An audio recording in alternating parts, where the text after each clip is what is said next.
بسم اللہ الرحمن الرحیم۔ السلام علیکم ورحمۃ اللہ وبرکاتہ۔ آج ہم قرآن مجید کی سورۃ بقرہ کی 6 آیت سے آغاز کرنے جا رہے ہیں، جس میں کافروں کی بات کی گئی ہے۔ ہم نے اس سورت کے تعارف میں پہلی منزل، جس میں انسانوں کی بڑی اقسام کی بات کی گئی تھی کہ اس فطرت میں، اس ہمارے معاشرے میں بنیادی طور پر جو انسانوں کی اقسام پائی جاتی ہیں ان کے بارے میں، تو اب ہم ان کی دوسری قسم کے بارے میں بات کر رہے ہیں۔ پہلے ہم نے متقین کی بات کی تھی، اب ہم کافروں کی بات کر رہے ہیں۔ اب کافر کون ہیں؟ وہ جو جان بوجھ کر حق کو جھٹلاتے ہیں، یعنی ان تک اللہ کا سچا پیغام پہنچ گیا ہے، لیکن پھر بھی انہوں نے اس کو دیکھتے ہوئے، سنتے ہوئے، سمجھنے کے باوجود، یعنی اس کی سچائی کو اپنی عقل سے سمجھ لیا ہے، لیکن پھر بھی اپنی انا اور اپنے تکبر کی وجہ سے اسے ماننے سے انکار کر دیا۔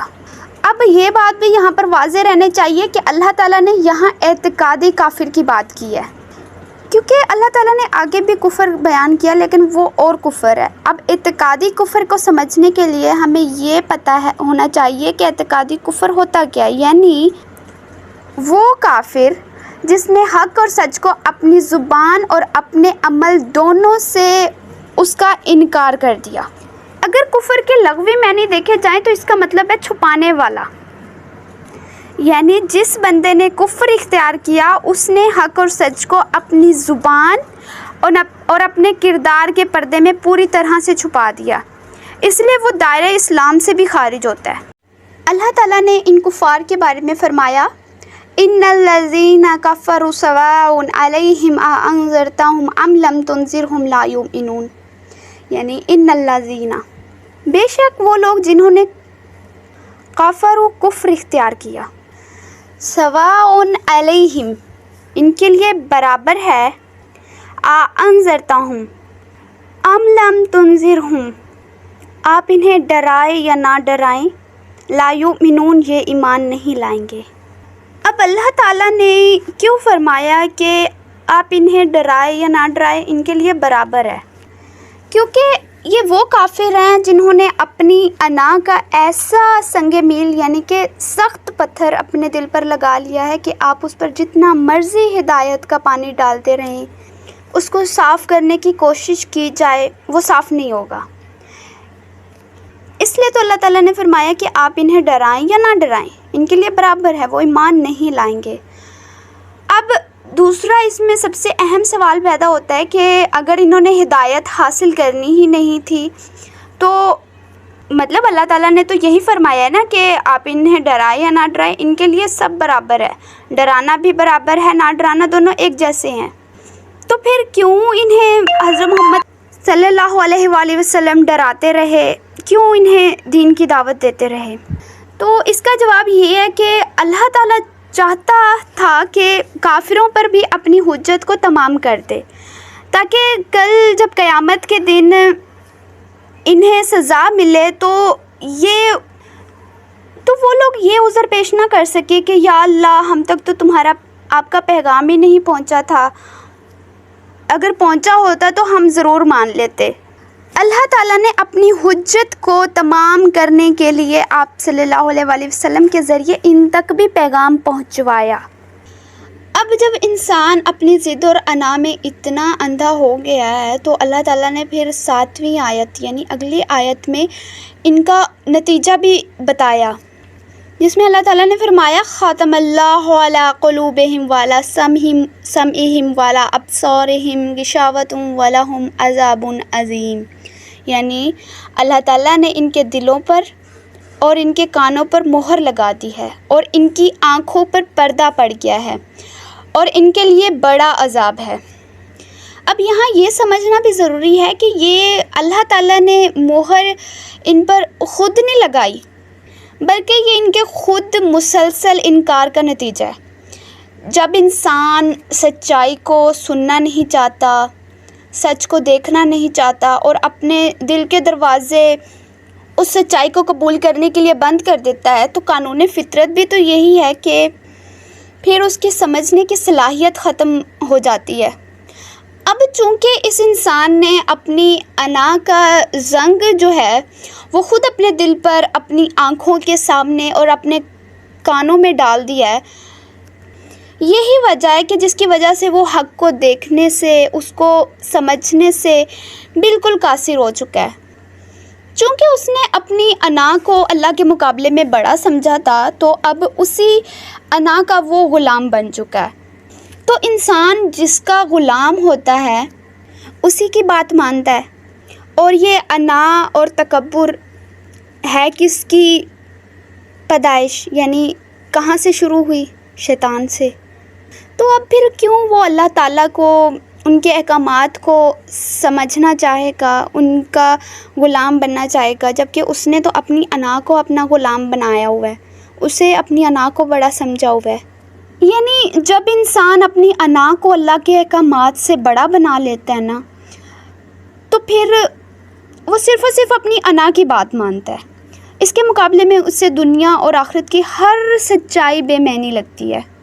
یہی وہ مقام ہوتا ہے جہاں پہنچ کر انسان کے لیے حضرت محمد صلی اللہ علیہ وآلہ وسلم کا وہ پیغام پہنچانا، آپ صلی اللہ علیہ وسلم کا انہیں ڈرانا، انہیں نہ ڈرانے کے برابر لگتا ہے۔ تو اس کا انجام بھی پھر اللہ تعالیٰ نے بتا دیا کہ عذاب عظیم ہے، یعنی بہت بڑا عذاب۔ یہاں کافروں کا تذکرہ اور ان کی نفسیات کا بیان ختم ہوتا ہے۔ اب اللہ تعالیٰ آگے بڑھ کر اگلی آیت میں انسانوں کے اس تیسرے سب سے خطرناک گروہ کا تذکرہ کرتے ہوئے کہتے ہیں، جنہیں ہم منافقین کہتے ہیں۔ یہ وہ لوگ ہوتے ہیں جو زبان سے تو کہتے ہیں، کہ جن کے بارے میں اللہ تعالیٰ نے فرمایا وَمِنَ النَّاسِ مَن يَقُولُ آمَنَّا بِاللَّهِ وَبِالْيَوْمِ الْآخِرِ، یعنی اور لوگوں میں سے ہیں جو کہتے ہیں ہم اللہ پر اور قیامت کے دن پر ایمان رکھتے ہیں، وَمَا هُم بِمُؤْمِنِينَ، لیکن در حقیقت وہ ایمان لانے والے نہیں ہیں۔ یعنی منافقین یہ وہ لوگ ہیں جو زبان سے تو کہتے ہیں کہ ہم اللہ پر اور آخرت پر ایمان لے آئے ہیں، لیکن پھر آگے خود ہی اللہ تعالیٰ ان کے جھوٹ کا پردہ چاک کرتے ہوئے فرماتے ہیں کہ وہ حقیقت میں مومن نہیں ہیں۔ اب اگلی آیت پر بڑھنے سے پہلے سب سے پہلے میں اپنی زبان میں منافقین کی بنیاد بتاؤں گی کہ ان کا آغاز کہاں سے ہوا اور یہ منافقین بنے کس طرح سے۔ اب ہوا یوں کہ حضرت محمد صلی اللہ علیہ وآلہ وسلم جب مکہ میں اسلام کی تبلیغ کر رہے تھے تو اس وقت دو ہی بڑے گروہ تھے، یا تو مسلمان تھے یا تو کافر تھے۔ چونکہ ہم انہیں اوپر سے پڑھ رہے ہیں، تو جب حضرت محمد صلی اللہ علیہ وآلہ وسلم آئے، انہوں نے دین کی تبلیغ کرنی شروع کی، تو اس دین کو ماننے والے مسلمان ہو گئے اور اس کا انکار کرنے والے کافر۔ تو اب ان دونوں کے بیچ ایک گروہ کی پیدائش ہوئی، یعنی اس کی ابتدا ہوئی، اور وہ منافقین۔ وہ کب؟ جب حضرت محمد صلی اللہ علیہ وآلہ وسلم مدینہ تشریف لے گئے اور وہاں پر دین اسلام پھیلنے لگا، دین اسلام اپنے عروج کو پہنچنے لگا، مسلمانوں کو کامیابیاں اور عزت ملنے لگی، تو یہاں سے منافقین کا جنم ہوا۔ اب یہ منافق کون تھے؟ یہ سب سے پہلے تھے کافر۔ یعنی کافر کون تھا؟ وہ جس کے اندر انا تھی، تکبر تھا۔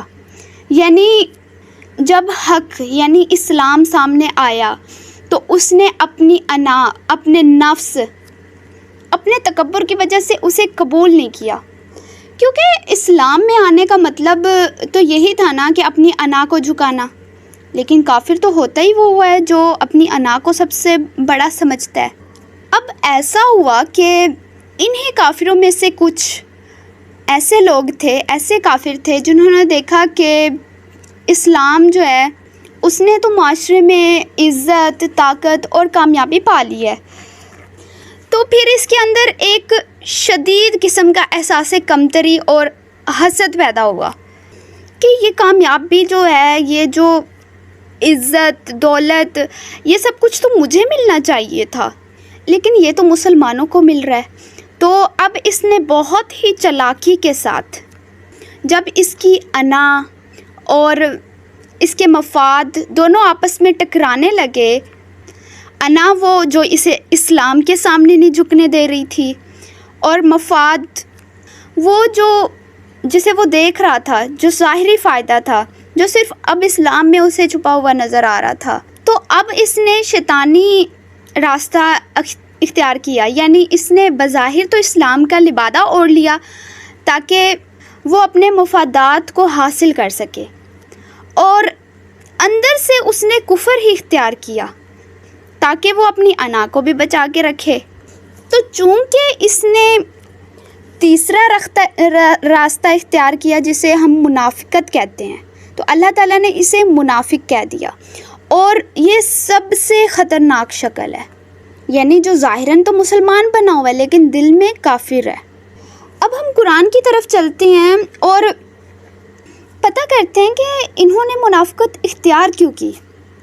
تو اللہ تعالیٰ نے قرآن مجید میں فرمایا 9ویں آیت میں کہ یخادعون اللہ والذین آمنوا وما یخدعون الا انفسهم وما یشعرون، یعنی وہ اللہ کو اور ایمان والوں کو دھوکہ دیتے ہیں لیکن اصل میں وہ خود اپنے آپ کو دھوکہ دے رہے ہیں مگر سمجھتے نہیں ہیں۔ اب اللہ تعالیٰ نے یہاں پر کیا فرمایا کہ اصل ان کا یہ اسلام کا لبادہ اوڑھنا اصل میں یہ تھا کہ یہ ایمان والوں کو دھوکہ دے سکے، اللہ تعالیٰ کو دھوکہ دے سکے۔ پھر اللہ تعالیٰ نے خود ہی فرما دیا کہ یہ ہمیں دھوکہ نہیں دے رہے، نہ یہ اللہ تعالیٰ کو دھوکہ دے رہے ہیں، نہ یہ ایمان والوں کو دھوکہ دے رہے ہیں، بلکہ یہ خود اپنے آپ کو دھوکہ دے رہے ہیں مگر اس چیز کو یہ سمجھتے نہیں ہیں۔ یعنی اصل میں تو انہوں نے اپنی مفاد کے لیے اسلام کا لبادہ اوڑھا، اسلام میں داخل ہوئے، اور انہوں نے یہ سمجھ لیا کہ ہم نے تو انہیں اپنی چلاکی سے دھوکہ دے دیا، لیکن اللہ تعالیٰ نے ان کا وہم توڑ دیا اور ان کی نادانی کو فاش کر دیا کہ تم جو سمجھ رہے ہو نا کہ تم ہمیں دھوکہ دے رہے ہو، تم تو اصل میں اپنے آپ کو دھوکہ دے رہے ہو اور خود ہی اپنی عاقبت کو برباد کر رہے ہو، مگر اس بات کا تمہیں شعور ہی نہیں ہے۔ تم سمجھ رہے ہو کہ ہم ادھر سے شامل ہو کے یہ بھی حاصل کریں، یہاں سے بھی مفادات حاصل کر رہے ہیں، ادھر شامل ہو کے ہم اپنی انا کو بھی بچا رہے ہیں۔ ایسا بالکل بھی نہیں ہے۔ اب اس 9ویں آیت میں اللہ تعالیٰ نے ظاہری دھوکے کے بارے میں بیان کرنے کے بعد پھر اللہ تعالیٰ نے 10ویں آیت میں مزید گہرائی میں اتر کر ان کی منافقت کی اصل جڑ کے بارے میں بات کی، ان کی اصل بیماری جو ہے اس کو بے نقاب کیا۔ اللہ تعالیٰ فرماتا ہے فی قلوبہم مرض، یعنی ان کے دلوں میں بیماری تھی، یعنی کہ پہلے سے تھی۔ اب پہلے کیونکہ جب وہ کافر تھے تو ہم نے پہلے بیان کیا ہے کہ ان کے دلوں میں جو بیماری تھی وہ انا کی تھی، غرور کی تھی، تکبر کی تھی۔ پھر ان کا یہ غرور، یہ تکبر، یہ انا حسد میں بدل گئی، بغض میں بدل گئی۔ اسی حسد اور بغض کی وجہ سے ہی تو یہ منافق بنے ہیں نا، کیونکہ انہیں مسلمانوں سے حسد ہو رہا تھا کہ مسلمان اتنی بلندیوں پر پہنچے جا رہے ہیں اور ہم تو ناکام ہو رہے ہیں۔ تو اسی حسد اور بغض کی وجہ سے تو انہوں نے اپنی منافقت اختیار کی، یعنی اسلام کا بظاہر لبادہ اوڑھا اور دل میں کفر ہی تھا۔ اب جب یہ منافقین کی کیٹیگری میں آ گئے ہیں تو آتے وقت بھی ان کے دلوں میں حسد تھا، بغض تھا، اس کی بیماری تھی۔ تو ابھی بھی اللہ تعالیٰ نے پھر آگے فرمایا کہ وہ جو بیماری تھی نا فزادہم اللہ مرضا، یعنی اللہ تعالیٰ نے ان کی اس بیماری کو کم نہیں کیا بلکہ اور زیادہ بڑھا دیا۔ فزادہم اللہ، یعنی کہ اللہ تعالیٰ نے بڑھا دیا ان کی مرض، بیماری کو، یعنی جو ان کے اندر انا اور مفاد پرستی کی وجہ سے مسلمانوں کے خلاف بغض اور حسد کی آگ تھی وہ اللہ تعالیٰ نے اور تیز کر دی اور ان کا وہ کینہ اور زیادہ گہرا ہوتا گیا۔ پھر اللہ تعالیٰ نے ان کی اس بیماری کی وجہ سے ان کو دردناک عذاب کی وعید سنائی۔ یعنی ان آیات سے ثابت ہوتا ہے کہ انسان جب اپنی انا اور مفاد کو بچانے کی خاطر اپنے ایمان کا سودا کرتا ہے تو وہ دل کے ایسے روگ میں مبتلا ہو جاتا ہے، ایسی بیماری میں مبتلا ہو جاتا ہے جس کا انجام صرف اور صرف دنیا اور آخرت کی ذلت اور دردناک عذاب ہوتا ہے۔ اب اگر ہم ان آیات کا خلاصہ دیکھیں تو 2 آیات یعنی 6 اور 7ویں آیت میں اللہ تعالیٰ نے ان کافروں کا ذکر کیا جو کائنات کے سب سے بڑے سچ کو اپنی عقل سے سمجھنے اور آنکھوں سے دیکھنے کے باوجود محض صرف اور صرف اپنی انا اور تکبر کی ضد کی خاطر جھٹلا دیتے ہیں۔ چونکہ یہ لوگ جان بوجھ کر حق کو چھپاتے ہیں، اس لیے نبی کریم صلی اللہ علیہ وآلہ وسلم کا انہیں اللہ کے عذاب سے ڈرانا یا نہ ڈرانا برابر ہو جاتا ہے، کیونکہ وہ ہدایت حاصل کرنا ہی نہیں چاہتے۔ اللہ کا ڈرانا صرف اس لیے ہے تاکہ ان پر حجت تمام ہو جائے اور قیامت کے دن ان کے پاس کوئی عذر باقی نہ رہے کہ ہمارے پاس تو کوئی ڈرانے والا ہی نہیں آیا تھا۔ پھر جب انسان مسلسل حق کا انکار کرتا ہے تو قانون فطرت کے تحت اس کی انا کا زنگ اس کے دل، اس کی آنکھوں اور اس کے کانوں پر مہر بن کر لگ جاتا ہے۔ پھر وہ حق کو دیکھتے ہوئے، سمجھتے ہوئے بھی اس کو سمجھنے سے، دیکھنے سے قاصر ہو جاتے ہیں، اور ان کا جو انجام ہوتا ہے وہ عذاب عظیم ہوتا ہے۔ پھر اس کے بعد اللہ تعالیٰ نے 8ویں، 9ویں اور 10ویں آیت میں فرمایا، اس کا خلاصہ اگر دیکھا جائے، منافقین یعنی یہ وہ لوگ تھے جن کی جو گروہ تھا، اس گروہ کی جو ابتدا تھی وہ مدینہ سے ہوئی۔ یعنی مدینہ میں جب اسلام کو عروج اور کامیابی ملی تو مکہ کے دور کے برعکس، یعنی جہاں پر صرف مخلص لوگ تھے، یعنی یا تو صرف کافر تھے یا تو مسلمان تھے، اب مدینہ میں تیسرا گروہ جس سے گروہ کا جنم ہوا، جسے منافقین کہا جاتا ہے۔ یہ وہ کافر تھے جن کی انا اسلام کے سامنے جھکنا نہیں چاہتی تھی، لیکن ان کا مفاد دیکھ رہا تھا کہ عزت اور فائدہ اب اسلام میں ہے، چنانچہ انہوں نے اپنی انا اور مفاد دونوں کو بچانے کے لیے بظاہر اسلام کا جھوٹا لبادہ اوڑھ لیا۔ یہ زبان سے ایمان کا دعویٰ کرتے تھے لیکن دل سے پکے کافر تھے۔ یہ لوگ اپنی چرب زبانی سے اللہ اور ایمان والوں کو دھوکہ دینے کی نادان کوششیں کرتے ہیں۔